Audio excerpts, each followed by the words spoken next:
Hello and welcome to Mythmakers. Mythmakers is the podcast for fantasy fans and fantasy creatives brought to you by the Oxford Centre for Fantasy. My name is Julia Golding. I'm an author, but I also am a director of the centre. And today, for our review of the film Dungeons and Dragons Honor Amongst Thieves, I've been joined by Toby Saunders, who also happens to be my son, and we went together as a family outing. So, laying our cards on the table, I should say that we aren't a family that plays Dungeons and Dragons. Some of us have played it a couple of times, but we're not the real experts. So, our review is really from the point of view of different generations coming to see this just as a piece of entertainment in its own right. So, first of all, Toby, what did you think of the film? What was your expectations going into it? And how did you actually enjoy watching it? Let's give the overview first. Yeah, I didn't know 100% what to expect. I think I thought it was going to be whimsical. I'd seen the trailer and I'd seen the kind of the owlbear, and that kind of grabbed me. And I thought, oh, I haven't seen any fantasy shows recently that kind of go for quirky, kind of Terry Pratchett-like elements. So I guess that grabbed me and made me want to watch it. But yeah, I didn't really have that many expectations going into it. Yeah, I think the reason I wanted to go was because originally when I heard about it, there wasn't that much excitement in sort of places I'd seen about it. And then suddenly, just as the interviews started happening, and there was a sort of a rush of people saying, yeah, it's actually much better than you think. So I sort of went in the expectation that this is worth seeing. So what about the actual structure of it? I should say here that Toby is a fellow writer. He's also studying literature, so he's got a sort of writerly view on this.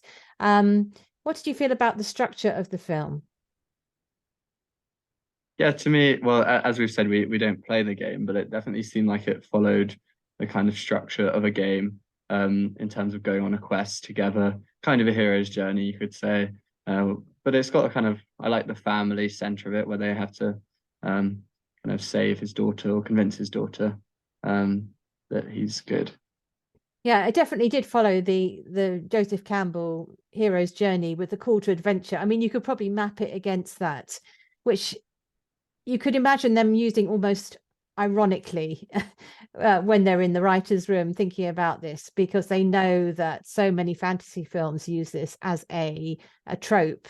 All the way around to the Dark Night of the Soul, where they think it's all gone wrong. You could actually tick off the points. The downside of that is that it is predictable in the sort of overview. I think it felt as though I wasn't really watching anything that was making any new territory in terms of fantasy films. And for me, in terms of pacing, I felt that the start didn't grab me. So there were a couple of good jokes in the start, but before the credits, that sequence, I was thinking, oh, this is a bit of a letdown. I'm not actually going to enjoy this as much as I wanted. And for me, the film picked up once the Edgin, who is the Chris Pine character, once he began to gather his team. For me, the pace and everything got much better at that point. Yeah, I'd agree on that. I thought before then there were some elements that grabbed me, and some of the humor hit, especially with the Jonathan character. I think that character Yeah. kind of became a fan favorite, even though they only feature in about two scenes.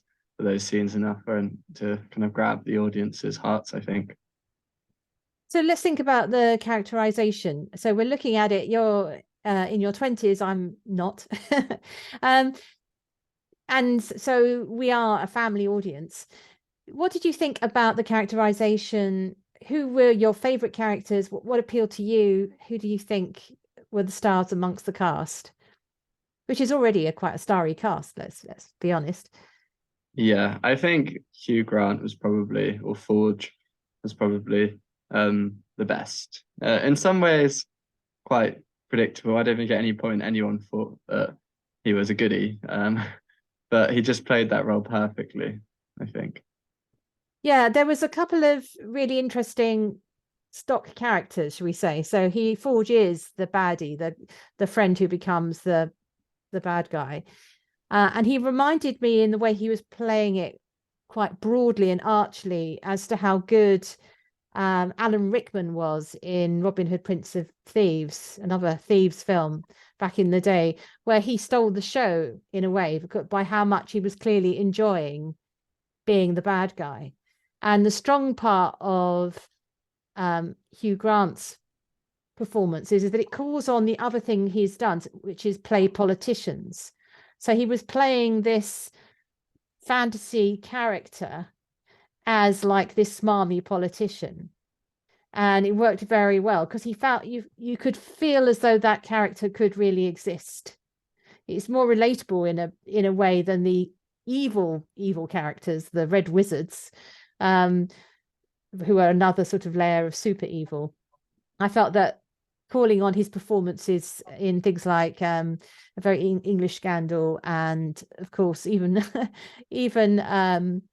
Love Actually, where he plays the Prime Minister, calling on those things, you could actually enjoy his range that he has of this sort of, insincere bounder that he does very well. Yeah, I think what I was going Carry to say, I on. think what you said about tropes there is quite important.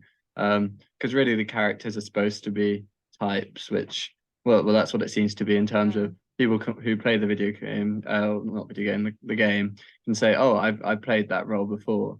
You have the bard figure, you have the wizard, you have the kind of politician, you have the warrior, and they all kind of are playing roles, aren't they?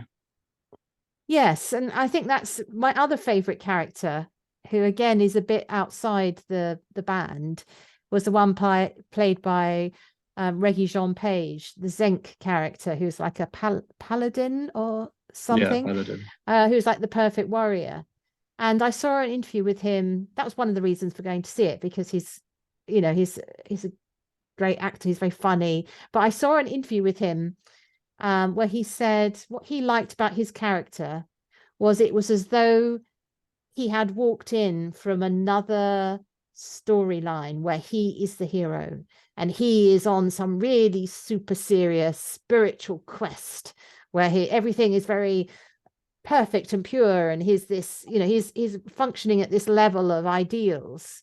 Then he's thrown in amongst this group of thieves, and he sort of passes through their story and passes out the other side. He doesn't stay for the whole film.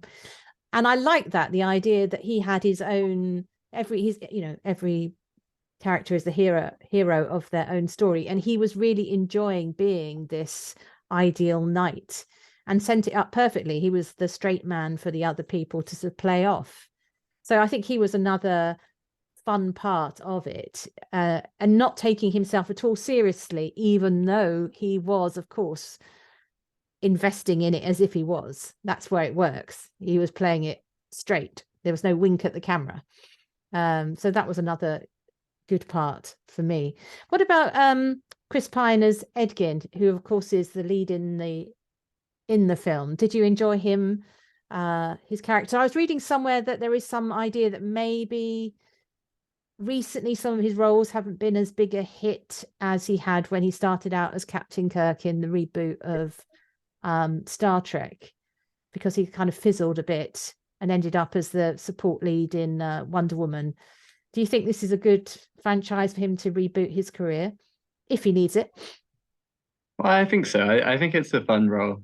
I don't think he's necessarily, whilst he's the main actor in it, I don't think he's necessarily the highlight of it. But the role he does play, he plays very well. I thought there were some very funny scenes where he was using his kind of music, and it seems like he enjoyed the role, playing the role. And the start as well was very good with him kind of giving his defense and telling his backstory. Those were kind of what stood out to me about his performance. Yeah, he's also playing a slightly more mature man. So he has a daughter and he has had a wife, and his beard is, slightly silver. So he's moved on from the boyish charm heroes of the young Captain Kirk role to play that kind of not middle age, but mid-age role. Yeah, But I think did you buy him in that role? Because yeah, he felt quite young to me. Well, I think so, because it's a kind of peasant culture where they probably would have had their families quite young. I think that's allowable. I think the other part about it is he's clearly not the action hero. The action happens with other people like Zenk and Holger and other people. And I think that was quite good, seeing him playing against type in a way, because so he can play up more on his comedic talents. Mm. So I did like that. You know, his weapon of war is a lute, which he sort of hits people over the head with. So I did enjoy seeing him do that. And I think if it is the first of others, I would go back and watch another one if they did a different enough plot. I think there is one weakness in that the actual family story, which is his driver, with wanting to bring his wife back to life again. And she's seen a couple of times in flashback, which is quite cute, but it's also, I've seen that before. And also the thing of there's this magic widget that if you use it, you can bring someone back to life again. Every film, you know that's a bad idea. It's just like, and you know that probably it's not going to happen, because that's the moment of moral awakening, you know, sort of maturity, character arc, where they say, actually, no, I will not do this because it's not the right thing. That was all a bit predictable. And the relationship with the daughter, Chloe Coleman as Kira, she was lovely and fine in her role, but I did feel they didn't give her enough suspicion, because she wasn't a baby. She was like, you know, what, 10, 12, that kind of age. And she accepts Forge's version of her father and Holger having abandoned her. She wasn't giving any real pushback. And she was given a magical object which made her invisible. And I was expecting them to use that so that she had some agency. I felt she was very much given a sort of passive maiden in a tower role, when in fact these days it would have been nice to have seen her have a bit more participation in her own rescue. She gets something right towards in the final sequences, but up to that point she's a bit dim, really, believing Forge, which is a shame. It's not the actress's fault at all. I think it's just the writers not having really developed that younger role. There's lots of characters to develop, but I didn't think they did enough with that character. Yeah, and we didn't really see her interact with anyone in particular. I agree that it could have done with more showing her being suspicious of Forge, because there are a few scenes that kind of hinted at this. Or maybe what could have been interesting is if she'd seen the witch and seen her doing something evil, and kind of, yeah, she'd gained a sense of something wrong in that way. Yeah, because there was moments when they could have done that. You could also imagine previous drafts where they did that, and maybe time reasons they cut it out because they kept it to a sort of, you know, average length movie. They didn't go over long on it.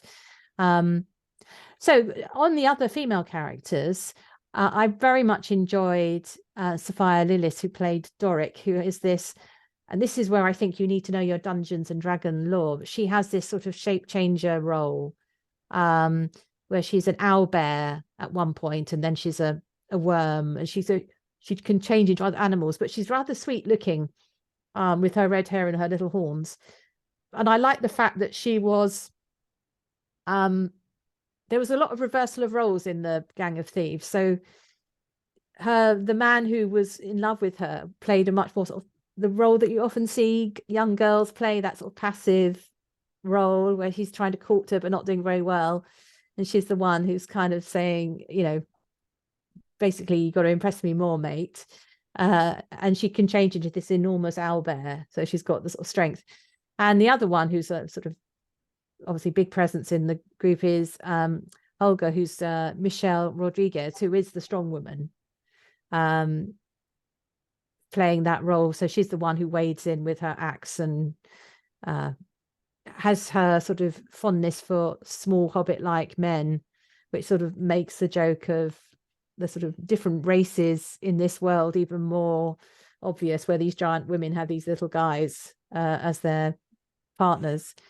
So they did quite a lot at trying to change the standard lineup of how the male and female roles break down. Did you enjoy any of those characters? Yeah, like thinking about that, you can think of a plot where, or a version of that story where some of those characters could have been the main character quite easily. So Doric could have quite easily been the main character, or you could have had Simon as the main character, I think. Um, so I think that also leans into the game aspects of this, because when you are playing the game, I mean, to you, you are the main character. So I think there was that side to it.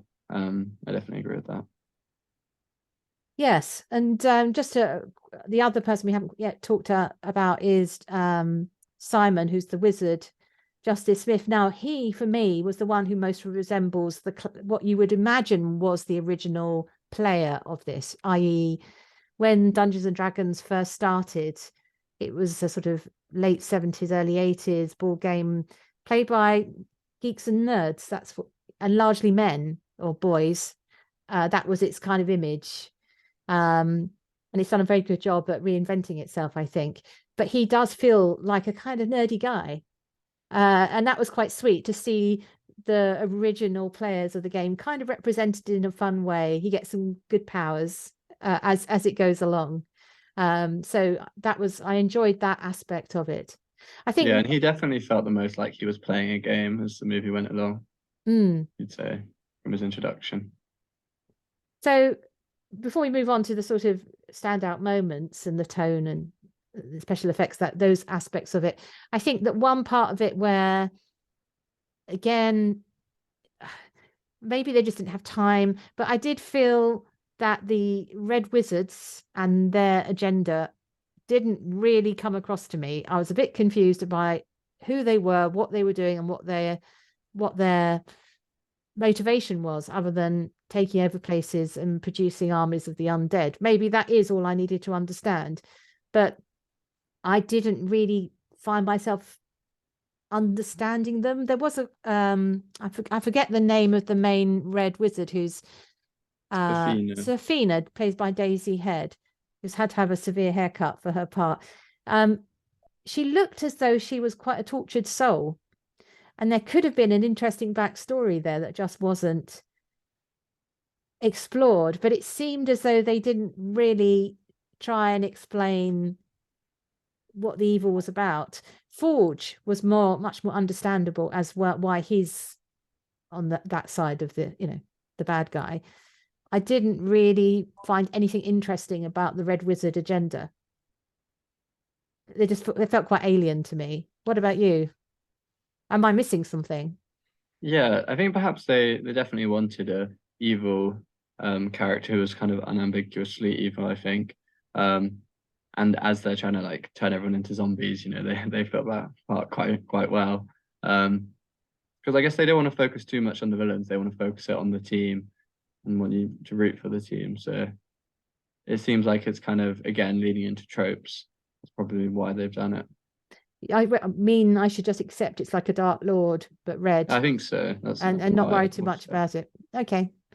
But maybe I just felt she had more potential because her face looked so expressive of someone who, there was something about her that I felt, oh, you could be interesting. And it never really materialized.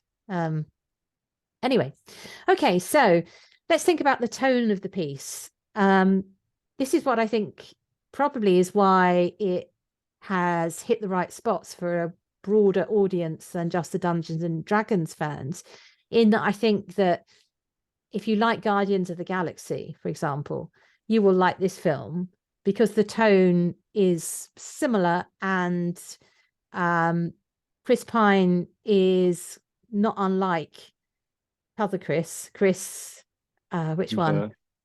Not Hemsworth, no. The other one. Pratt. Thank you, Chris Pratt. In particular, yeah, the way he sits within the group is a bit similar to Chris Pratt's character in Guardians of the Galaxy. So there is, it works as a sort of buddy movie. But there is also elements which I think are drawn from particularly Monty Python and Terry Pratchett. So for me, Well, you tell me. I mean, I've got a couple of favorite scenes. The fat dragon and the burial ground. So the fat dragon felt quite Terry Pratchett to me. Yes, yeah, I'd agree. I want to add to those favorite scenes the one at the start, where they break out and the people shout, "We were going to release you." That was Yes, that was one of my yes, highlights. that's so Monty Python, isn't it? Yeah, And the sequence, it's not spoiling the plot, but which we would not do. But the graveyard sequence definitely has Monty Python and the Holy Grail elements about it. And you could imagine it becoming the kind of scene that people might do as a skit later on, because it has this question and answer format, which is very funny. So I thought those were very successful tonally and worked. And the actual ending, the way the treasure is redistributed, is also was surprised me. It was a clever sleight of hand, which fits with a Thieves movie, in that all the elements were foreshadowed and you could have worked it out, but the way they were slotted together at the end wasn't exactly what I was expecting, and I like that surprise. They managed to find a way of, again, I don't want to spoil the plot, but there's a cleverness about the way those elements came together. So for me, the less successful parts, I've mentioned a couple already, but I didn't think the special effects were that great. I'm sorry, guys who spent a whole year doing these, but so for example, the Hobbity characters, the halflings, they really could have done a better job on the perspectives, because the Bradley Cooper cameo as Holger's ex-lover, he just looked as though he didn't fit. It was his house, and yet he was sitting on an enormous chair. They hadn't thought this through, I don't think, because it was, and having seen so many Lord of the Rings Hobbit movies, technically that's hard to do, but it can be done. I just thought the perspectives there looked all kind of strange and looked poorly executed. I don't know. Did you like that? I think there are a couple of scenes where that was the case. I didn't mind it too much because ultimately, like when you're watching something like that, well, I'm willing to suspend my disbelief and just kind of enjoy the whimsical aspect of it. I thought another scene that might be similar to that is the scene to the helmet and putting on the helmet seemed a bit, I don't know, the CG seemed a bit strange in that to me as well. And didn't they forget about it as well? Well, they didn't, yeah, I don't think they seem to use it that much in the end. Yeah, so the big quest to find this widget then was used once, and then yeah, mm, it was something a little bit underdone about that, I felt. mm. What about the landscapes and the sort of world building aspect of it, aside from the special effects? Because the Fat Dragon was a good special effect. Those sorts Mm. of things were fine. And I'm sure there was a lot I didn't notice because you just take them for granted. But there was also a lot of external outdoors filming. It wasn't all studio work. Did you like the locations? Yeah, and I thought it was fun how they used kind of all terrains. I mean, they went from kind of an ice biome to volcanoes to kind of conventional fantasy cities, kind of conventional fantasy villages. So, it did a good job, but I think it's showing the richness of the world. And it did feel a bit like you're walking around in an open world video game, which I think suits the movie very well. Yeah, and I looked at the sort of places they'd filmed, and there's of course the inevitable Iceland. But also, I did at some moments think this feels very much like they're in the UK. And sure enough, some of the location shots were, I think, in the UK, which was nice because it had that not too spectacular but realistic feel when they were riding along a river valley. Not everywhere has to look like the Alps or New Zealand. So there were some places where it felt more like, yes, people can live in this, communities can live here. Mm. Yeah. So what's your verdict if you're thinking about giving it a star rating out of 5? Where would you go? I'd give it. Are we allowed half stars? I think so. I'd give it a somewhere between a 3.5 and a 4. Yeah, no, I agree. I'd say I'd probably distinguish different things. I would say that a lot of it was a 4, a very enjoyable evening, and Mm, but I'd sort of say 3 for the actual story, because there were some elements which weren't brilliantly executed, mm, weren't up to it wasn't consistently of a sort of really snappy standard. There could have been and some failures to develop certain characters. So sort of a 3 for the kind of script and screenwriting, which is pretty good, but still not amazing. mm. Whereas actually I enjoyed it at about the level of a 4-star, because I just felt ready to enjoy it. Yeah, I think potentially what I'd say is I give it a 4, but then it's a success that I think is quite hard to repeat. It's almost kind of one-off. I bet And they'll it'd be try and make interesting. another. Well, they probably will, but it'll be interesting to see if it catches the same kind of tonal success, or if it's kind of a one-off thing that works. Because at the same time, I don't think I'd necessarily watch it. I don't think it's repeatable because a lot of the jokes work once, but they don't necessarily work over and over again. But I do know I'd have to see it again. I think they'd have to do something quite different. I wouldn't want to watch another. They'd have to really rethink the formula.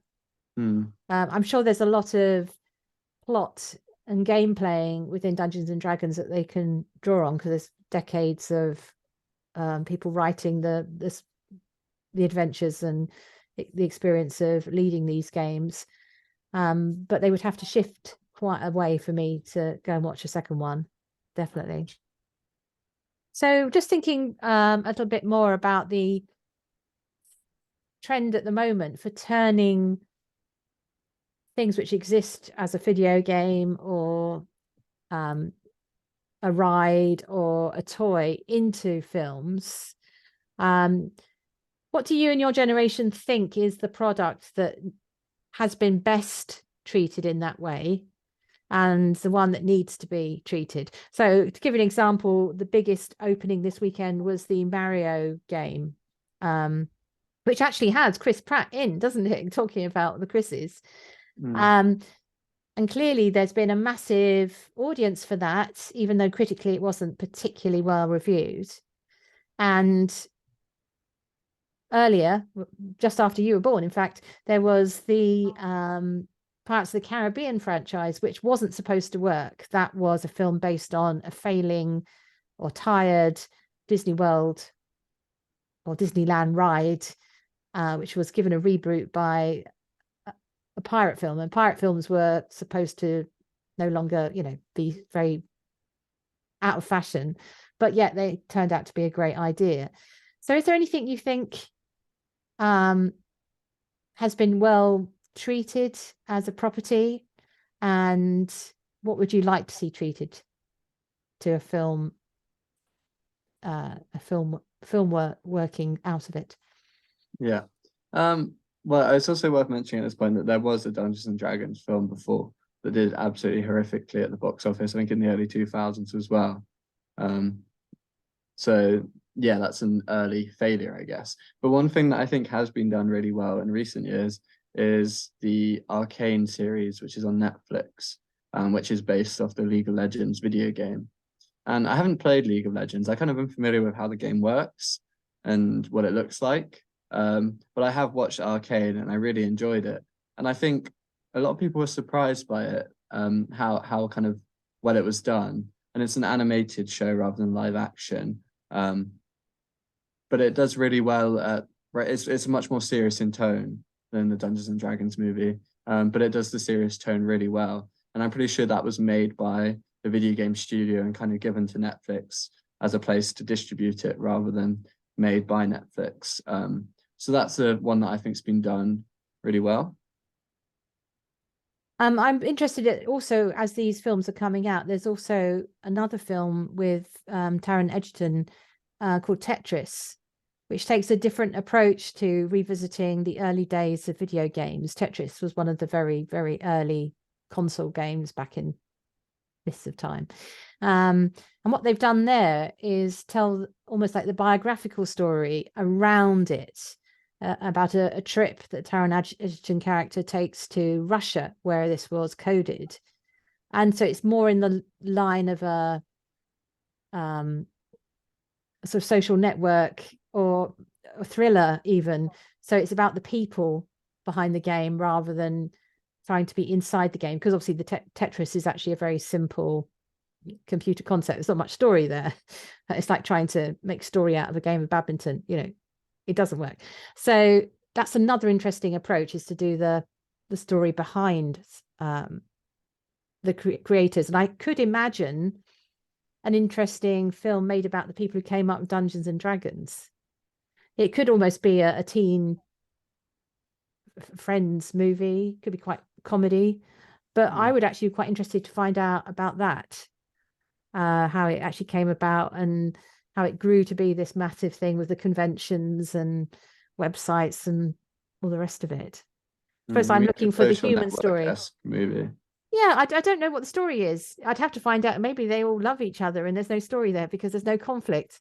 But were there rival groups split away? I mean, I just don't know. So for me, that would be something I'd be quite interested in seeing explored, more so than another version of this film, Mark II, because it has become such a big part of a certain slice of culture. And it's also linked, because I'm interested in Tolkien, it's also linked to the whole way Tolkien has been received by later generations, because it's mixed up with these games that sort of are riffs on ideas that came out of his world originally. Yeah. Well, I know that there's some, in terms of recent adaptations, a recent one was there was a Halo adaptation on, I believe, Paramount Plus, which was received quite negatively by fans of the Halo games franchise, because the way they adapted it, I haven't seen it, but apparently the way they adapted it isn't very loyal to the source material. And there's so much good material in terms of music from the original games and also plot lines, which they haven't used and have moved away from in an attempt to make something original. So I think you'll increasingly see this kind of preference amongst this kind of super fans for material which is loyal to the material that they like, the games. And there's kind of a tension there between what the fans want and what the studios believe that casual viewers will want. Yeah, and also probably quite a lot of the studio execs, because they've got full on studio execs role, are not going to be aware of what it's like to play any of these games. Yeah, and that's why it's really important that for the showrunners that you get someone involved who is very familiar with it, and they kind of have to be a fan, I think, to do it successfully. Yeah, I think this has that feeling that the people love the source material. I've mentioned it a couple of times on this podcast, but for me, the best of all these films about something else is Galaxy Quest, because it's a loving sort of joke about Star Trek. The tone is just perfect all the way through. It's a good film in itself, but it hits all the right sort of fan moments too. And so now when I watch Star Trek, I'm often thinking of Galaxy Quest. And I don't know if, presumably for fans of the game, they were ticking off their Easter eggs as they went through, of things which and they're probably an extra layer of jokes which passed me by because I don't play the game. Thank you, Toby. That's very helpful, helping me think about this. So if you haven't yet seen the film, I would say it's worth going to see. It's fun. It's not possibly going to change your world, but you'll certainly probably laugh. A popcorn movie that all the family can watch. So that's not bad. And we always end with a segment about where in all the fantasy worlds is the best place for something. We have mentioned dragons a bit, but I've never actually thought, where is the best place for a dungeon? So in all the fantasy worlds, and I know you're a massive fantasy reader, where would you think is the best dungeon? You could do it from the perspective of the person caught in it or the person actually controlling the dungeon. Yeah, is this the dungeons that I know of in books I've read? Yeah, that's right. Okay, well, there's a book that I haven't read, but I really want to read, called, I think, Senlin Ascends. And in this book, you've got this person who enters this tower with multiple floors. And I think he enters in pursuit of his wife, who's kind of trapped in it's kind of a form of dungeon. So I think towers, with kind of multiple layers, I just enjoy the progression that has. So I would say, yeah, maybe a tower, which your hero can kind of climb up and find all sorts of things along the way. Yeah, that reminds me a bit of that Doctor Who episode with Peter Capaldi, one of the best ones in his reign as Doctor Who, where he had to keep it was like a tower puzzle that he had to get through. It was one of the cleverest in that period with him as Doctor Who. For me, I would say that the best use of a dungeon that I've come across is in a book by Maria V. Schneider called Poison Study. And it starts with the heroine of the tale in what she thinks is the condemned cell. And you get a very strong evocation of the deprivation of a dungeon and how her life has become this sort of just very narrow, and she thinks she's walking to her death. But it's the start of a longer novel. It doesn't turn out that it's the end. And I'm very interested in the way that book then opens out from this dungeon. So yeah, Maria V. Schneider, Poison Study. That's an excellent dungeon in fantasy. Actually, if I could have another one, there's a book there's a series called Lightbringer by Brent Weeks, and that has a very inventive dungeon in it in terms of what it does with magic. He's got a very intricate magic system, which is based off the light spectrum and colors of light. And it's very fun how he plays with that in that dungeon, which a character is trapped in. So that would be from a pure kind of magical fantasy point of view, hard magic systems. That's a very fun dungeon. I haven't read that one. That sounds great. And the very final thing we do is give a fantasy tip. It could be something you've read, something you've watched that listeners to the podcast might like to check out. Have you got anything you'd like to suggest? Yes. Well, recently I just finished binging Shadow and Bone, the Netflix show, which I'd describe as a very kind of fun YA fantasy show, which has an enjoyable magic system. They've got kind of a crew called the Crows, who kind of exist in this kind of Dickensian city, and they do all sorts of odd jobs and kind of thievery. And they're very fun, and their dynamic is pretty fun. So that would be my recommendation as a kind of fun, slightly light fantasy watch on TV. Excellent. So I've just been to Bath for a day out, and Bath itself is obviously more obviously associated with people like Jane Austen, but Garth Nix has just published a book about the booksellers of Bath, which follows on from the left-handed booksellers of London. So he's doing this fantasy series about booksellers. And so I just want to recommend that because Garth Nix, who I've met first when he wrote his Sabriel A Porson trilogy, which is a great YA series, he's now come back with these fantasy bookseller series. So that's something you might want to check out. And even better, if you can buy a copy of it in Bath and read it in Bath in amazing surroundings. So that's my tip. Thank you so much, Toby. And thank you everyone for listening.